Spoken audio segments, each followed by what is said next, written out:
Baik, terima kasih. Alhamdulillah, wassalatu wassalamu ala rasulillah. Mabat, kita lanjutkan. Ini analisis untuk penulisan dari jurnal. Ya, saya ingin berikan masukan. Sebentar, saya akan izin share dulu. Ustaz Dede, suaranya kresek-kresek, nggak kedengeran.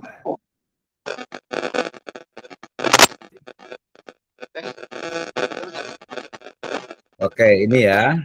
Jadi kalau yang di atas ini nggak usah diganti, ini biarin aja, nanti diganti oleh pengelola jurnal. Ya, baik. Strategi tahsin dan tahfidz dalam membentuk generasi Qurani di Pondok Pesantren Riyadhus Shalihin. Oke, ini namanya. Kemudian program studinya. Jadi ini nggak usah pakai program studi, langsung saja ini saja ya. Langsung Sekolah Tinggi Ilmu Tarbiyah Sirajul Falah Bogor, nggak usah pakai alamat ya. Ini nggak usah. Kayaknya saya kasih ini kali ya. Saya kasih warna merah ini aja ya. Nah, ini yang ini dihilangkan saja. Kemudian ini juga dihilangkan juga ya, agar nanti jelas ya. Jadi ini namanya, kemudian nanti di bawahnya langsung ke lembaganya. Jadi langsung Sekolah Tinggi Ilmu Tarbiyah Sirajul Falah Bogor, atau tadi Pondok Pesantren Riyadhus Shalihin juga boleh ya. Baik. Nah, ini kurang lebihnya sama, tidak perlu pungkiri bahwa itu Al-Quran disusun dengan kosakata bahasa Arab, kecuali beberapa kata yang masuk ke dalam perbendaharaan akulturasi. Nah, ini cukup bagus nih sebenarnya nih. Ya, tapi ini dia kayaknya terlalu panjang dari sisi pengantarnya gitu ya. Kita lihat. Berusaha meningkatkan pembacaan Al-Quran karena bacaan bagi belajar pemula, pendekatannya menggunakan, langsung di sini nih, pendekatannya menggunakan pendekatan kualitatif dengan teknik pengumpulan data berupa wawancara. Hasil penelitian menjelaskan bahwa bacaan Al-Quran merupakan kegiatan yang menentukan pada betul atau peningkatan bahasa Al-Quran multi makharijul huruf, kemudian karakter huruf, hubungan antar huruf, mat panjang, pendek dalam bahasa Al-Quran, serta istilah pokoknya penerapan meletakkan saya menggunakan sehari-hari. Nah, ini kan strategi tahsin dan tahfidz dalam membentuk. Jadi sebenarnya lebih ke pembelajaran. Jadi jawabannya itu ya mirip sini ya. Jadi strategi pembelajaran hasil, jadi udah agak bener lah, lumayan ini ya. Yang ini nih. Dan perlu ditambahkan sebenarnya strateginya itu seperti apa. Metodenya secara bukan hanya, ini kan materinya berarti ya. Bacaan Al-Quran merupakan kegiatan yang lebih menekankan pada bacaan, bukan bacaan tapi metode pembelajaran Al-Quran yang diterapkan adalah sebagai berikut gitu ya. Jadi strategi, ini kan strategi nih bukan materi ya. Jadi strategi yang dilakukan, strategi metode pembelajaran tahsin dan tahfidz yang dilakukan di Pondok Pesantren Riyadhus Shalihin adalah begini. Jadi harus ada strateginya. Strateginya apa gitu. Jadi bukan hanya tadi isinya saja, kontennya. Kalau ini lebih ke kontennya. Nah, kalau yang di atas ini kayaknya kalau menurut saya terlalu panjang ininya, berarti ini yang ini dihilangkan saja nih. Ya.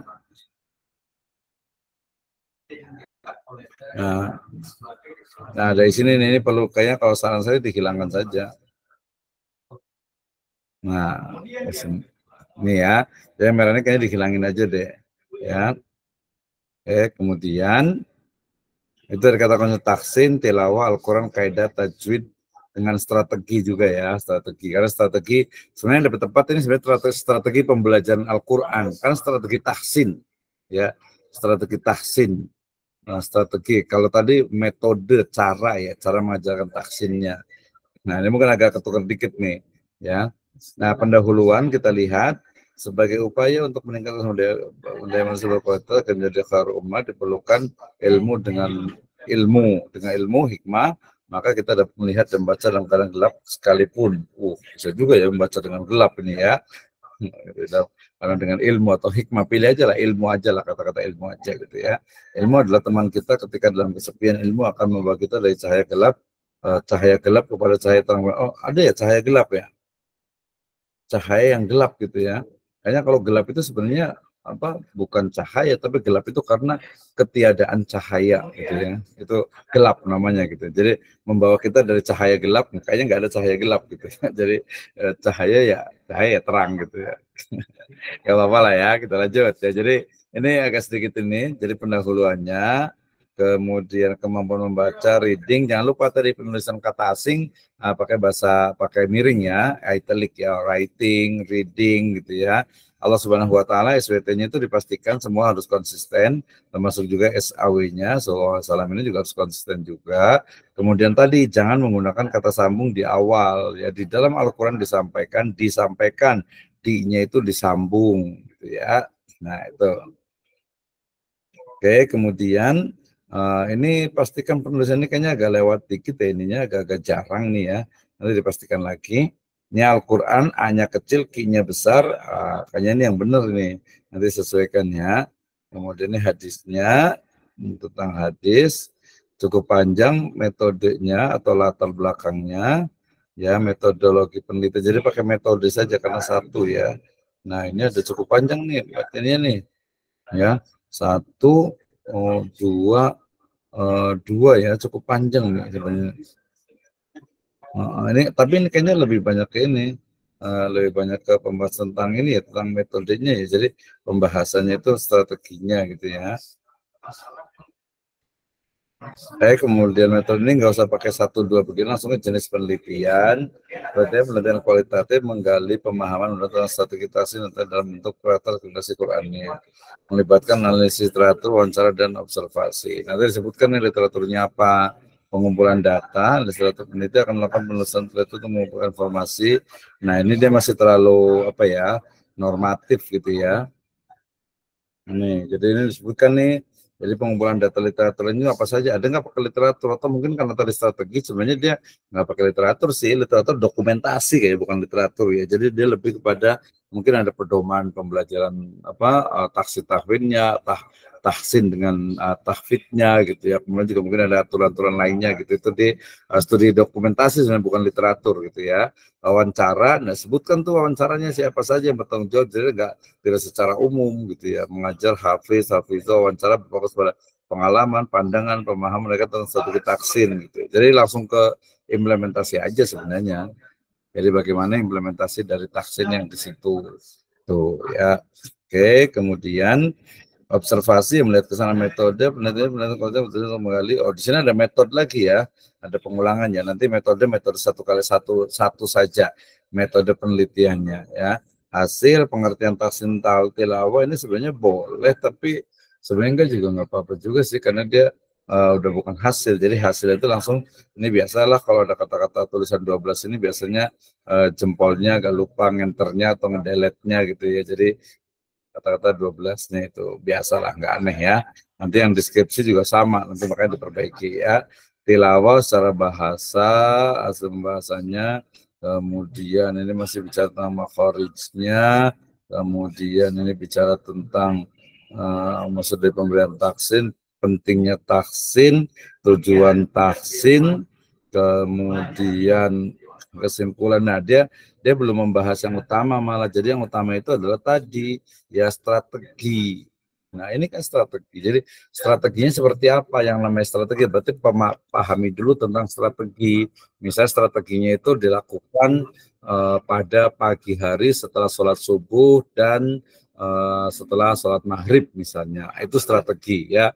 Kemudian setiap kelompok atau setiap peserta didik itu dibimbing oleh satu orang ustadz ya, dengan teman-temannya yang tidak boleh lebih misalnya dari 12, 10 atau 20 gitu ya. Itu strategi. Kemudian kalau secara materi pengenalan awal dilakukan mulai dari pengenalan huruf, kemudian makhorijul hurufnya dan tajwid dan seterusnya. Itu dia strategi. Jadi tulisan ini nanti sama dengan skripsinya juga sebenarnya menjelaskan tentang strategi yang dilakukan oleh Pondok Pesantren Riyadhus Shalihin dalam pembelajaran tahfidz ya. Nah, untuk membentuk generasi Quran ini juga harus dibahas juga generasi Quran itu seperti apa sih? Misalnya orang yang suka baca Al-Quran, cinta Al-Quran dan lain sebagainya.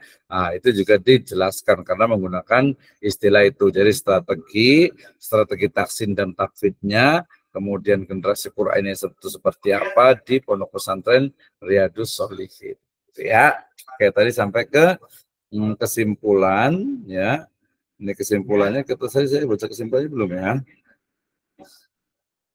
Jadi oh ya tadi udah saya baca. Jadi kesimpulannya dia belum sampai ke itu implementasi strategi itu seperti apa gitu ya. Kalau for example, oh ini belum diganti ya, nggak apa-apa. Nanti ya seperti ini aja. Nama orang terakhir baru dalam kurung tahun, baru judulnya, kemudian jurnalnya. Kalau buku berarti dia ditulis miring, kemudian kotaknya baru ke penerbitnya. Ya udah Routledge, Taylor and Francis Crick. Nah, seperti itu ya untuk pembelajaran istilahnya itu apa? Bagaimana menulis sebuah jurnal, artikel jurnal ilmiah. Nah, seperti itu. Ya, baik. Terima kasih Ustaz Dede. Ada pertanyaan? Silahkan. Atau yang lainnya?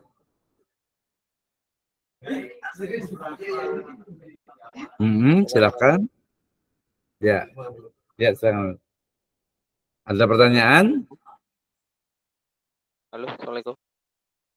Ya, cukup jelas ya. Tadi suaranya agak kurang jelas itu. Halo, Assalamualaikum. Salam ya, agak kecil suaranya. Silakan, udah mendingan sekarang daripada tadi. Iya, Pak Dokter, mohon maaf di sini lagi mati lampu. Jadi Oh iya iya. penerbangan agak terdekat, tapi alhamdulillah tadi dari penjelasan yang tadi Pak Dokter sampaikan, alhamdulillah jadi sedikit bukan sedikit, begitu banyak yang harus direvisi gitu kan, terutama dalam penjabaran yang tadi kan baru hanya metode saja ya Pak Dokter. Terdengar Ya kan Pak Dokter ya? betul. Ya, tadi kan berarti kan yang belum dijelaskan itu tentang strategi-strateginya itu yang tadi dijelaskan. Betul Nah itu strateginya. mungkin, ya itu jazakallahu khairan atas, penjabarannya Masya Allah gitu kan. Ya mungkin nanti, kita perbaiki saja. Nah itu yang perlu saya sampaikan di awal itu kan, kenapa harus ada evaluasi, hasilnya kan jadi seperti ini gitu Pak Dokter. Betul. Yang skripsi nanti juga sama seperti itu juga. Iya. Paling Apalagi itu yang aja. lain udah pada WIP nih. Kita sempat WIP-nya ini kapan nih kira-kira ya?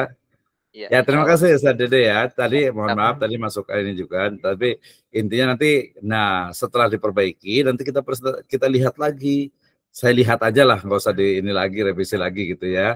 Minimal Ya, oh udah begini udah lumayan lah. Dan jangan khawatir, jangankan masuk S1, masuk S2 juga sering yang banyak yang seperti itu pada nggak paham bikin ini. Jangankan S2 ya apa jangankan S1, S2 juga sama, S3 juga banyak juga yang susah bikin jurnal gitu ya. Ada yang udah dokter juga mungkin nggak biasa juga bikin jurnal. Saya punya banyak teman yang dokter-dokter itu mereka susah juga tuh bikin jurnal itu. Ya gitu, malah kadang nyuruh mahasiswanya jadi malah gitu kan ya. Nah, ya, gitu. Jadi jangan khawatir. Sebenarnya sih, ya karena kalau dosen tuh karena udah sering lihat, sering membahas, jadi apal gitu ya. Nah, termasuk juga kadang memang biasa kalau mahasiswa tuh, ya kita kan mau menulis tadi ya, kan mau menulis tentang strategi ya, strategi pembelajaran tahsin tahfidz gitu ya. Oke lah kalau mau satu tahsin lah ya. Jadi strategi pembelajaran tahsin di pesantren Riyadus Sholihin gitu kan. Ya udah tinggal jelaskan aja strateginya. Nah, untuk menjelaskan strategi itu kan kita perlu istilahnya itu datanya atau ini bener nggak sih strategi seperti ini atau jangan-jangan cuman ngelihat satu kali kemudian nulis gitu ya. Kalau ini kan enggak udah berkali-kali harusnya sudah hafal gitu, tahu gitu. Jadi nanti kalau wawancara ya untuk menguatkan saja dengan berarti kalau strategi seperti berarti pertama dengan gurunya yang pertama. Yang kedua biasa dengan mas'ulnya tuh, mas'ul untuk taksin takfidnya. Nanti baru mungkin bagian kependidikannya, bagian pendidikan siapa gitu ya. Kalau perlu dengan mudirnya juga boleh juga. Tapi yang paling utama itu adalah kisem untuk bagian mas'ul tahsin takfidnya dengan gurunya. Ah, udah itu. Kalau untuk siswanya, santrinya itu tambahan aja gitu. Nah, strategi juga nggak cuma satu, mungkin gurunya juga ustaznya juga beda-beda tuh caranya. Dari yang paling simpel, misalnya gini, cara duduknya ya, cara duduknya halakoh, oh melingkar gitu ya. Tapi ada juga nih beberapa ustadz yang mungkin agak kurang tegas itu biasanya anaknya udah berantakan kemana-mana gitu. Yang penting setor mau di ujung mau di mana bebas gitu ya. Tapi ada juga yang ustadz apa namanya tuh disiplin gitu ya dia pokoknya dari awal sampai akhir melingkar terus gitu kan. Kalau di sana seperti apa, Ustaz Dede? Kalau di sini untuk metode tahfidz itu metode strategi tahfidz itu kan dibagi per halakoh, ada beberapa halakoh dan per mukri gitu kan, ada satu mukri yang menangani beberapa santri gitu kan, termasuk sholatnya itu di dalam hafalannya. Itu dilakukan ba'da subuh sama ba'da maghrib. Nah, tetapi untuk tahsinnya sendiri ada biasanya di ba'da zuhur itu sama itu semua di masjid setelah ba'da zuhur setelah sholat langsung pelajaran tahsin, artinya di spell kalau di bahasa Indonesia dicontohkan dahulu untuk jadi di spelling di penyebutan kalimat-kalimatnya kalau makhorijul hurufnya kayak panjang pendeknya. Nah, itu di ba'da zuhur sama yang di halaqah ekstra. Kalau yang di halaqah ekstra ini dia kelompok khusus yang memang betul-betul ya enggak justru bukan yang lemah, tapi dia yang lebih yang kuat. Yang kuat. Jadi yang kuat itu kuat hafalannya. Misalkan kan satu orang itu mampu menghafal satu hari satu halaman. Nah, tetapi kan ada beberapa yang makhorijul hurufnya ya harus dibetulkan juga gitu. Jadi jangan hanya sampai bisa nih mampu menghafal. Jadi jangan sampai hanya menghafal satu halaman saja, tetapi ada beberapa kalimat-kalimat yang kurang mengena dalam makhorijul hurufnya gitu. Nah, itu yang akan diperbaiki. Ya, oke. Terus kalau yang di tahfidnya cara duduknya gimana? Kalau cara duduknya sama tadi, melingkar, satu orang mukrinya di ujung, biasanya kan ujung tengah-tengah, nggak di tengah-tengah, jadi di ujung lingkaran, dan tetap itu mereka bisa mengawasi gitu. Jadi satu orang melingkar gitu. Berarti setor satu-satu gitu ya, gantian. Ya, itu setor satu-satu. Dan kan kalau ba'da subuh itu kan biasanya pada ngantuk. Nah, itu bisa kelihatan gitu yang ngantuk yang mana, bisa langsung ditegur gitu dari ketika murojaahnya gitu, dan ketika tidak menghafalkan. Ada ini enggak yang anak-anak yang bagus hafalannya, terus istilahnya itu ya bagus dijagokan, itu dia khusus atau mungkin yang hafalannya lebih tinggi kan otomatis ke ustaz-ustaz tertentu gitu ya? Ya, betul. Ada itu yang tadi yang halaqah ekstra tadi gitu. Halaqah ekstra tadi ya, cukup makhorijulnya bagus, tapi kan setiap orang itu kan berbeda-beda gitu kan dalam makhorijul huruf secara pelafalannya. Nah, itu tapi tetap diarahkan. Nah, itu yang khusus untuk yang hafalannya tinggi, yang spell pengucapannya bagus itu. Nah, itu tetap langsung diarahkan juga. Karena kalau misalkan kita disatukan dengan yang belum bisa sama sekali kenal makhorijul huruf, akan kerepotan gitu. Jadi kejar-kejaran gitu nantinya. Makanya yang itunya tinggi itu, yang yang hafalannya tinggi, yang makhorijul hurufnya bagus itu dipisahkan. Itu dengan ustadz khusus gitu biasanya. Iya, betul. Nah, itu namanya strategi. Jadi saya yakin sih semuanya ustaz-ustaz itu memang udah dilaksanakan gitu. Cuman menuliskannya itu kadang malah nggak ngelihat dari yang sudah diketahui, tapi malah dari yang lain gitu kan. Itu malah jadi nggak bagus gitu. Jadi tulis aja di hasil penelitian itu, yaitu mulai dari waktunya, cara duduknya, kemudian tadi pelaksanaannya. Nah, termasuk mungkin nanti di akhir tambahan itu ada kendala-kendalanya, ya mungkin ada tantangannya atau apa gitu. Jadi hanya deskripsi saja, mendeskripsikan apa yang ada di situ yang dilakukan untuk pembelajaran tahsin dan tahfiz sampai kepada nanti evaluasinya. Ya, evaluasi berarti pas ujiannya itu kapan ujiannya, akhir semester, kemudian nanti kenaikannya itu seperti apa, apakah nanti ganti ustadznya, halakohnya tiap semester atau tiap tahun itu ganti lagi gitu, dan itu namanya strategi ya. Iya, iya betul. Ya, yang penting memang penulisannya, karena mungkin kita memang sebagian itu masih lemah di penulisan gitu ya. Jadi kita sudah lakukan, tapi untuk penulisannya itu kita kurang paham, mungkin agak perlu diulang lagi lah, perlu dipelajari lagi. Gitu. Terima kasih Ustaz Dede Mahmudin ya. Sudah ini, terima kasih juga yang lainnya. Waktu kita masih ada 2-3 menit. Ada yang mau bertanya enggak? Terima kasih untuk Ustaz Abrul, gimana nih? Kemudian kan katanya skripsinya udah hampir sampai bab 4 ya, Ustaz Isep Taufik juga. Kemudian Ibu Imro'atus Naini ya. Ada Pak Ustaz Rusli, gimana nih? Ya, NTT gimana nih? Ya, apakah ada kesulitan nggak? Saya yakin semuanya sih sama rata-rata ya kalau ustadz-ustadz itu ya. Nanti belajar termasuk ini sama juga nanti Ustadz Dede jangan sama Ustadz Dede sama Ustadz Sondang itu ya tinggal dipindahin aja ke skripsi, tinggal ditambahin atau mungkin dikurangi udah jadi gitu ya, diurutkan ya. Ya. Kayak ada Pak Ustadz Asmi gimana? Ada pertanyaan atau tidak dengan Ibu Inayatul Mahmudah dengan juga Ustadz Fajar Ramadan Al-Munjazi ya. Kalau tidak ada, insya Allah kita pertemuan akan datang ya. Semuanya nih harusnya nih tolong jawab nih ya. Ustadz Dede besok ada perbaikan dalam sepekan, mudah-mudahan ada. Pak Ustadz Sondang juga ya, nanti kita lihat perbaikannya plus nanti kayaknya sih mungkin gantian yang lain lah. Yang penting saya ngelihat sudah ada perbaikan, itu saya rasa udah cukup tuh ya. Nanti mungkin kayaknya tadi saya belum bicara tentang referensinya, sumbernya. Nanti kalau soal referensi sumber wawancara ya tulis wawancara dengan Ustadz Dede gitu ya, interview with Ustadz Dede tanggal berapa. Nanti ditulis di daftar pustakanya gitu ya, wawancara dengan Ustadz Dede Mahmudin misalnya Mukri dari Halako ini. Nah, gitu itu harus disebutkan wawancaranya kapan gitu. Itu untuk membuktikan bahwa kita itu memang betul-betul ya riset, betul-betul penelitian, betul-betul memang nyata gitu. Jadi bukan hanya dialog imajiner gitu ya. Nah, seperti itu ya. Baik, terima kasih untuk semuanya. Jazakumullah khairan ala ihtimamikum. Nastamir insyaallah fi usbu al-qadim insyaallah taala ya. Ya, jaringannya nggak bagus nggak apa-apa ya. Besok siapkan semuanya yang lainnya yang belum punya artikel jurnal. Kalau terkait dengan skripsi, insya Allah nanti kita akan buat waktu khusus karena kita ini yang lain sudah ini nih, sudah apa? Sudah WIP sudah ya.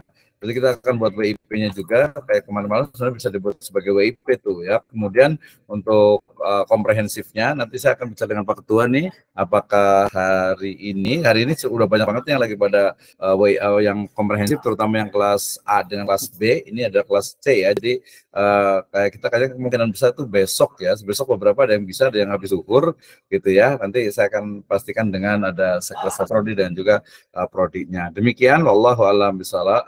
Allah alam bisawab.